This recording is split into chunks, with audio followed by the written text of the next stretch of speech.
नमस्कार, मैं हूं Deepali. Money matters for women में आपका स्वागत है, यानी एक ऐसा शो जो हर हफ्ते 2 बार हम अपनी खास फीमेल व्यूअर्स के लिए लेकर आते हैं।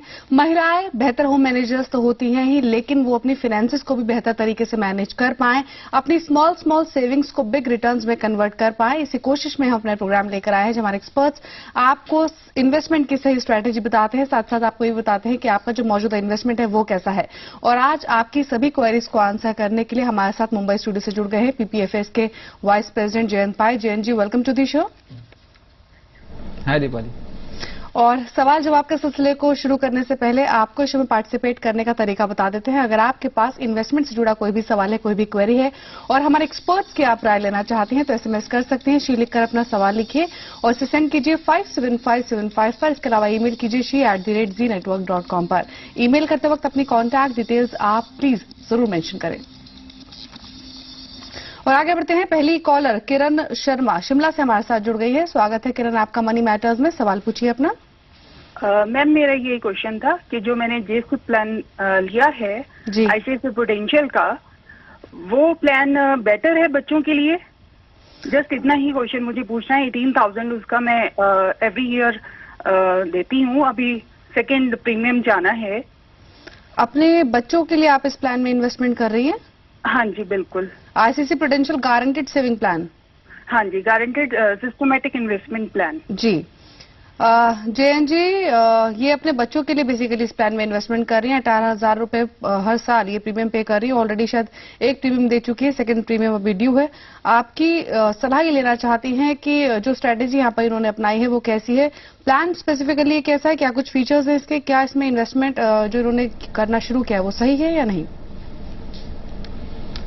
किरण, यूजुअली हम लोग जब बच्चों के लिए इन्वेस्ट करते हैं, फाइनेंशियल प्लानर्स ये सलाह देते हैं कि वो इक्विटी में निवेश करें, क्योंकि आपका जो लक्ष्य है वो नॉर्मली 15 ईयर्स या उससे ज़्यादा है। बट आपने ऑलरेडी इसमें निवेश किया है तो ठीक है, क्योंकि ये एक आपका जो डेट एक्सपोजर है ये इससे हो सकता है थ्रू दिस इंस्ट्रूमेंट, क्योंकि it's a guaranteed plan. So that is one very good point.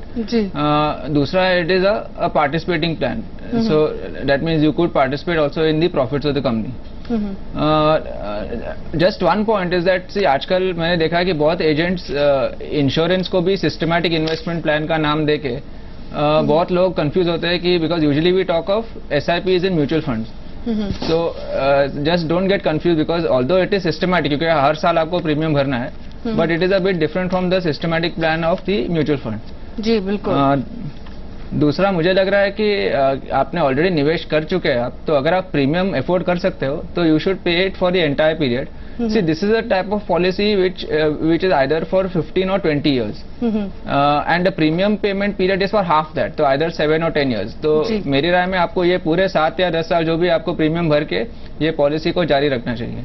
जी बिल्कुल। यानी किरण जी, जयंत जी ने यहाँ पर ये कहा कि अगर अपने बच्चों के लिए आप इन्वेस्टमेंट स्ट्रेटेजी अपनाना चाहती हैं तो लॉन्ग टर्म बेसिकली गोल होता है यहाँ पर, तो ऐसे में आप म्यूचुअल फंड SIPs अगर ऑप्ट करें तो वो भी एक बेटर ऑप्शन हो सकता है। लेकिन क्योंकि आपने प्लान ऑलरेडी लिया हुआ है, जिस तरह से जयंत जी ने बताया 15 to 20 ईयर्स का पॉलिसी टर्म है इस प्लान में, जो इन्वेस्टमेंट पीरियड है वो 7 या फिर 10 ईयर्स का है, तो इसमें एंटायर जो टेन्योर है प्रीमियम पेमेंट का, उसमें आप कंटिन्यू रहिए, इन्वेस्टेड रहिए टिल मैच्योरिटी। इस प्लान को होल्ड कीजिए।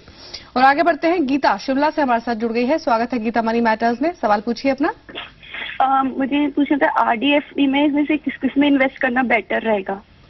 जी जयंत जी, गीता का सवाल फिक्स डिपॉजिट और रिकरिंग डिपॉजिट पे है। जानना चाहती हैं कि FD और RD में से जो बेटर इन्वेस्टमेंट ऑप्शन है वो कौन सा रहेगा। ये डिसाइड कर चुके हैं कि दोनों ही ऑप्शंस में से किसी एक में इन्वेस्ट करेंगी। आपकी क्या सलाह होगी? दोनों they are both debt instruments only, लेकिन रिकरिंग डिपॉजिट में एक है कि जब आप कोई रिकरिंग डिपॉजिट में निवेश करते हो, आपको एक कमिटमेंट देना पड़ता है बैंक को कि आप जो भी समय के लिए आपने रिकरिंग डिपॉजिट चुना है वो से हर महीने या हर क्वार्टर आप वो अमाउंट कंपल्सरीली इन्वेस्ट करोगे उसमें जी। और अगर आप नहीं करते हो तो बैंक आपको पेनल्टी चार्ज करती है जी। और फिक्स डिपॉजिट में ऐसा नहीं है। फिक्स डिपॉजिट में आप एक ही लमसम में आप डाल सकते हो और then you don't have to invest anything beyond that. तो अगर आपको ये आपको लग रहा है कि आप हर महीना या हर क्वार्टर निवेश कर सकते हो, तो आप रिकरिंग डिपॉजिट भी चुन सकते हो, because it's a good way of compulsory saving. जी। लेकिन अगर आपके पास एक इनकम स्ट्रीम नहीं है, आपका से सपोज आप सैलरी से एवरी टाइम एक 10% रिकरिंग डिपॉजिट में डाल सकते हैं तो ठीक है। लेकिन अगर आपके पास एक लमसम अभी अमाउंट है और आपको ये आप पक्का नहीं है कि आपको आगे भी अमाउंट मिलेगा, जी, तो आप फिक्स्ड डिपॉजिट चुन सकते हो। But in terms of interest rates, in terms of taxation, they are all the same. जी बिल्कुल, यानी यहाँ पर जयंत जी ने यही कहा कि आप कितना अमाउंट इन्वेस्टमेंट कर सकती हैं, किस तरीके से कर सकती हैं, इस पर डिपेंड करेगा कि आपको क्या ऑप्ट करना चाहिए। दोनों ही ऑप्शंस बेटर है। अगर आप स्मॉल पोर्शंस हर महीने इन्वेस्ट कर सकती हैं तो आप ऐसे में आरडी चुन सकती हैं अगर आपके पास लमसम अमाउंट नहीं है। लेकिन ऑन द अदर हैंड अगर आपके पास लमसम अमाउंट है, कुछ एकमुश्त निवेश आप करना चाहती हो, तो ऐसे में एफडीज आप ऑप्ट कर सकती हैं। और आगे बढ़ते हैं, अगली कॉलर हमारे साथ स्मिता दिल्ली से जुड़ गई हैं। स्वागत है स्मिता आपका मनी मैटर्स में, सवाल पूछिए अपना। हाँ हेलो, ये मैंने अपने बच्चे के लिए LIC की जीवन सरल पॉलिसी ली है 35 साल के लिए। 5,000 पर मंथ प्रीमियम जाता है। ये कैसी पॉलिसी है? और दूसरा क्वेश्चन है, ये PPF अकाउंट कैसे ओपन होता है? आपकी उम्र कितनी है? 31 साल। जी जयंत जी, स्मिता की एज 31 ईयर्स है। सबसे पहले PPF पर आपका नजरिया जानना चाहती है। PPF अकाउंट ये खुलवाने का प्लान कर रही है, क्या तरीका होगा, क्या बेनिफिट्स है PPF में इन्वेस्ट करने के? दूसरा, LIC जीवन सरल पॉलिसी इनके पास है 35 ईयर्स के पॉलिसी टर्म के लिए। दोनों ही सवालों पर आपका नजरिया, पहले PPF पर आपका नजरिया क्या है? स्मिता, अगर एक PPF आप बच्चे के नाम पे ओपन करना चाहते हो तो आप कर सकते हो, with you as the guardian, you और your husband as the guardian. तो आप कोई भी पब्लिक सेक्टर बैंक में जा सकते हो। आजकल कई ब्रांचेस है PSU बैंक्स के जो PPF अकाउंट ओपन करते हैं, और इसका ओपन करने का तरीका भी सरल है। आप केवल उनका PPF का फॉर्म भरिए, उसके साथ चेक पेमेंट कीजिए, और आपका पैन कार्ड जो है उसका एक सेल्फ अटेस्टेड कॉपी उसके साथ अटैच करना होगा जी। और PPF में जॉइंट होल्डिंग्स अलाउड नहीं है। तो अगर आप कर रहे हो, अगर बच्चे के नाम पे तो ठीक है, तो बच्चे के नाम पे होगा और यू और your husband is a guardian. Otherwise आप अपने नाम पे अगर कर रहे हो तो आप हस्बैंड का नाम उसमें ऐड नहीं कर सकते हो, but you can give his name as a nominee. And PPF is the most tax efficient instrument, क्योंकि इस पे कोई भी समय पर टैक्स लागू नहीं होता है, जब आप इन्वेस्ट कर रहे हो, जब आप इनकम उसमें कमा रहे हो, एंड जब आप विड्रॉ कर रहे हो। लेकिन एक है कि ये 15 साल का एक प्रोडक्ट है, तो अगर आपका लंबा नजरिया है और आपको लग रहा है कि आप हर साल थोड़ा तो निवेश कर सकते हो, मिनिमम इज 500 पर ईयर, तभी आप ये PPF चुनिए। दूसरा, ये जीवन सरल जो है वो एक एंडोमेंट प्लान है, लेकिन ये usually we do not suggest such plan. लेकिन मैंने देखा है कि जो LIC का जो प्रोडक्ट पोर्टफोलियो है उसमें से ये थोड़ा एक अच्छा प्लान है, क्योंकि इसमें आपको लाइफ कवर काफी बड़ा मिलता है। जो भी आप एनुअल प्रीमियम देते हो, you have the option of taking life cover up to 20 times that, which is a very decent amount. और ये छोड़ेंगे तो बाकी तो सब नॉर्मल एंडोमेंट पॉलिसीज की तरह इसके फीचर्स है। और जब भी ये जो भी आप टेन्योर चुनते हो इसका, तो उसके मैच्योरिटी के बाद और on the death of the policy holder आपको एक सम एश्योर्ड मिलेगा, और जो भी वो टाइम ड्यूरिंग द टेन्योर जो भी इन्वेस्टमेंट रिटर्न्स है वो भी आपको इसके साथ मिलेंगे। प्लस देयर में बी सम लॉयल्टी एडिशंस जो गारंटीड नहीं होते हैं, लेकिन कंपनी अपने डिस्क्रिप्शन पे दे सकती है। जी, यानी जयंत जी, यहाँ पर हम ये भी कह सकते हैं, आपसे जानना चाहेंगे कि जो इन्वेस्टर्स इंश्योरेंस कम इन्वेस्टमेंट प्रोडक्ट चाहते हैं और स्पेसिफिकली किसी प्लान में ही इन्वेस्टमेंट करना चाहते हैं, उनके लिए LIC जीवन सरल एक बेटर प्लान फिर भी हो सकता है कंपैरेटिवली टू दस? हाँ, क्योंकि एक तो इसमें ओनली डेट है, इसमें इक्विटी शामिल नहीं है। तो जिन लोगों को केवल डेट चाहिए उनके लिए ठीक है, लेकिन जिनको इक्विटी चाहिए दैट इज नॉट सूटेबल। जी बिल्कुल, यानी स्मिता, सबसे पहले अगर बात करें PPF अकाउंट की, तो सारी डिटेल्स यहाँ पर जयंत जी ने बताया कि आप किस तरह से अकाउंट ओपन करा सकते हैं, क्या कुछ बेनिफिट्स है और क्या तरीका होना चाहिए। मैं LIC जीवन सरल की बात करें तो अगर आप डेट कैटेगरी में इन्वेस्टमेंट अगर आपका नजरिया है और उसकी वजह से आपने ये प्लान ऑप्ट किया है, तो एक इन्वेस्टमेंट कम इंश्योरेंस के नजरिए से ये एक सही प्लान है। और अब ऑलरेडी क्योंकि आप इन्वेस्टमेंट कर चुके हैं, तो हम हमेशा अपने सभी व्यूअर्स को यही सजेस्ट करते हैं कि जो भी प्लान आपने खरीदा है, या तो आप खरीदने से पहले एक्सपर्ट की राय लें कि आपका जो पर्पस है उसको वो प्लान सूट करता है या नहीं, या फिर अगर आप ऑलरेडी इन्वेस्टमेंट कर चुके हैं तो उसमें टिल मैच्योरिटी ही बने रहना फायदे का सौदा है। और इसी के साथ एक छोटे से ब्रेक कर रुकते हैं, ब्रेक के बाद भी कुछ और कॉलर्स को शामिल करेंगे। आप देखते रहिए मनी मैटर्स।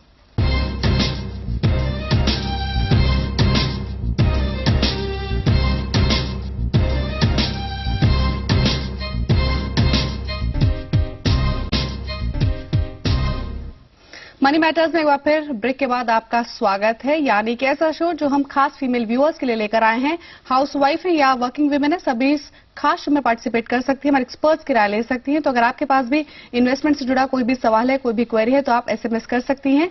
शी लिखकर अपना सवाल लिखिए और सेंड कर दीजिए 57575 पर। इसके अलावा आप हमें ईमेल कर सकती हैं she@zenetwork.com पर। ईमेल करते वक्त अपनी कॉन्टैक्ट डिटेल्स आप जरूर मेंशन करें। और आगे बढ़ते हैं जयन जी, अगला ईमेल है हमारे पास अंतिमा मिश्रा का कानपुर से। रिटायरमेंट प्लानिंग ये करना चाहती है, इनके 27 इयर्स है। अब जो इन्होंने ईमेल में मेंशन किया है वो ये किया है कि कोई प्लान ये जानना चाहती हैं जिसमें इन्वेस्टमेंट का नजरिया अपना सके रिटायरमेंट के लिए। लेकिन यहाँ आपसे जानना चाहेंगे कि आपकी क्या सलाह होगी, किस तरह से इनको अपनी रिटायरमेंट प्लान करनी चाहिए। अंतिमा में देखा कि आपका एज 27 इयर्स है, which is very young and I am very happy that you are thinking of retirement at this age. तो आप जब रिटायरमेंट प्लानिंग करते हो, इन्वेस्टमेंट के 3 विकल्प हैं जो आप जिसमें से आप चुन सकते हो। See other than the normal fixed deposit ये सब छोड़ के और 3 ऐसे विकल्प है जिसमें थोड़ा इक्विटी शामिल है, क्योंकि आपका रिटायरमेंट काफी दूर है। इसके लिए मुझे लगता है कि आपके रिटायरमेंट प्लान में थोड़ा तो इक्विटी का होना जरूरी है। So you could choose either diversified equity mutual funds और you could choose new pension scheme. और तीसरा है जो पेंशन प्लान जो इंश्योरेंस कंपनीज देते हैं, वो तीसरा ऑप्शन है। तो इन तीनों में से मुझे सबसे बेहतर डाइवर्सिफाइड फंड्स ही लगते हैं, क्योंकि they are very easy to understand and to implement. Pension में ये प्रॉब्लम है कि आप जब भी आप रिटायरमेंट एज के होते हो, आप केवल 1/3 जो अमाउंट है वो विड्रॉ कर सकते हो और बाकी कंपलसरी पेंशन में कन्वर्ट होता है। तो even if you don't want it is converted. Second is new pension scheme, एक अच्छा स्कीम है, लेकिन उसमें क्योंकि डिस्ट्रीब्यूटर्स की कमी के कारण आपको खुद ही ढूंढना पड़ेगा कौन ये डिस्ट्रीब्यूट करता है, और आपको काफी मेहनत है ये अकाउंट ओपन करने में और इसको मेंटेन करने में। तो और diversified equity funds are the easiest, क्योंकि आजकल कई ऑनलाइन और ऑफलाइन मोड्स हैं जहां से आप निवेश शुरू कर सकते हो। क्योंकि आपने अमाउंट मेंशन नहीं किया कि आप कितना कर सकते हो। I can not give you a proper plan, but I suggest you choose some good funds. जी बिल्कुल। यानी अंतिमा, क्योंकि आपकी उम्र महज 27 साल है, तो यहाँ पर जयन जी की सलाह ये है आपके लिए कि किसी पेंशन प्लान के बजाय आपको एक डाइवर्सिफाइड आप एक पोर्टफोलियो क्रिएट कर सकती है। म्यूचुअल फंड्स आप ऑप्ट कर सकती है इन्वेस्टमेंट के लिए, क्योंकि जो आपका टाइम होराइजन है वो काफी लंबा है। यहाँ पे आप अच्छे जो म्यूचुअल फंड्स है, अच्छे डाइवर्सिफाइड इक्विटी फंड्स है, HDFC सेंसेक्स प्लस है, DSPBR इक्विटी है, कुछ अच्छे फंड्स है, इनमें इन्वेस्टमेंट की शुरुआत कर सकते हैं। इसके अलावा न्यू पेंशन स्कीम भी एक अच्छा ऑप्शन यहाँ पर हो सकता है आपके लिए। और आगे बढ़ते हैं, अगली कॉलर गीता शर्मा पटियाला से हमारे साथ जुड़ गई हैं। स्वागत है गीता आपका मनी मैटर्स में, सवाल पूछिए अपना। हाँ जी मैडम, मैंने ना 3 सिप डाली है जी। तो मैं जानना चाहती हूँ कि 2035 तक क्या ये 50 लाख रुपए बन जाएंगे? जी जयन जी, गीता का पोर्टफोलियो है, 3 म्यूचुअल फंड्स इनके पास है, जिसमें 1000 पर मंथ इन्वेस्ट कर रही हैं। ICICI प्रूडेंशियल फोकस्ड, बिरला सन लाइफ इक्विटी और एक्सिस इक्विटी। और सवाल इनका ये है कि क्या अब से 23 या फिर 24 साल में इस जो इनका पोर्टफोलियो है ये इनको करीब 50 लाख रुपए डिलीवर कर सकता है या नहीं, क्या कहेंगे? गीता, मुझे लग रहा है कि ये आप ये अमाउंट एक्यूमुलेट कर सकते हो, क्योंकि इतना मुश्किल नहीं लग रहा है, क्योंकि काफी टाइम है आपके पास। तो आई मीन जो मेरे कैलकुलेशन के हिसाब से अगर आप एवरी ईयर अराउंड 12.5% पर एनएम का रिटर्न कमाए इसमें ऑन एन एवरेज, तो आपको दिसंबर 2035 तक अराउंड 53 लाख आप जमा कर सकते हो। लेकिन एक ही सलाह है, क्योंकि आप केवल 3000 पर महीना निवेश कर रहे हो और 3 फंड आपने चुने हैं, तो मुझे लग रहा है थोड़ा जरूरत से ज्यादा है, क्योंकि अमाउंट बड़ा नहीं है। तो आप कोई एक ही फंड में भी आप कर सकते हो अगर चाहिए तो। And if you are choosing anyone, तो my suggestion is you choose ICICI focus blue chip, क्योंकि बिरला और एक्सिस स्कीम से ये बेहतर है जी। But that's just a suggestion, you could continue with existing investments. जी जयंत जी, वहीं अगर भविष्य में कुछ अगर इन्वेस्टमेंट बढ़ाना चाहे तो क्या नए फंड्स इनको ऑप्ट करने चाहिए या फिर मौजूदा जो फंड्स पास है इनके उसमें ही इन्वेस्टमेंट अमाउंट बढ़ाना चाहिए? और अगर इनको दूसरे फंड्स ऑप्ट करने चाहिए तो कौन से फंड्स हो सकते हैं? नहीं, वैसे तो हर साल उनको पोर्टफोलियो रिव्यू करना चाहिए। अगर इन तीनों में से किसी का परफॉर्मेंस खराब होता है तो there are several other good funds. For example large and mid cap category में फ्रैंकलिन प्राइमा प्लस है, या बिरला में ही बिरला फ्रंटलाइन इक्विटी है, ये अच्छा है। नहीं तो लार्ज कैप फंड्स में फ्रैंकलिन ब्लू चिप है, DSP टॉप 100 है। So names of the schemes are one thing, लेकिन of course as a income grows I suggest you also save more, क्योंकि because of inflation the 50 lakhs of today will not be the same as 50 lakhs after 24 years। जी बिल्कुल, यानी यहाँ पर जिस तरह से जयंत जी ने बताया कि जो आपका मौजूदा पोर्टफोलियो है वो सही है हालांकि, और जो आपका टारगेट है 50 लाख का वो भी आप आसानी से इस पोर्टफोलियो से अचीव कर सकती हैं। लेकिन यहाँ पर कुछ सजेशंस जयंत जी ने दिए हैं कि क्योंकि आप महज 3000 पर मंथ इन्वेस्ट कर रही हैं, तो ये जो 3 फंड आपने ऑप्ट किए हैं, 3 फंड्स के बजाय को अगर एक फंड भी आप चुनती हैं ICICI prudential focus blue chip, तो वो भी काफी रहेगा। और यहाँ पर और अगर आप नहीं स्विच करना चाहती हैं, जो मौजूदा पोर्टफोलियो उसमें इन्वेस्टेड रहना चाहती हैं, तो वो भी सही रहेगा। लेकिन इंपॉर्टेंट ये है कि हर साल अपने पोर्टफोलियो की परफॉर्मेंस आप मॉनिटर करें, ये चेक करें कि कौन सा फंड आपको कितने रिटर्न्स डिलीवर कर रहा है। और इसी के साथ एक और छोटे से ब्रेक के रुकते हैं, ब्रेक के बाद भी आपके सवाल शो में शामिल करेंगे। आप देखते रहिए मनी मैटर्स।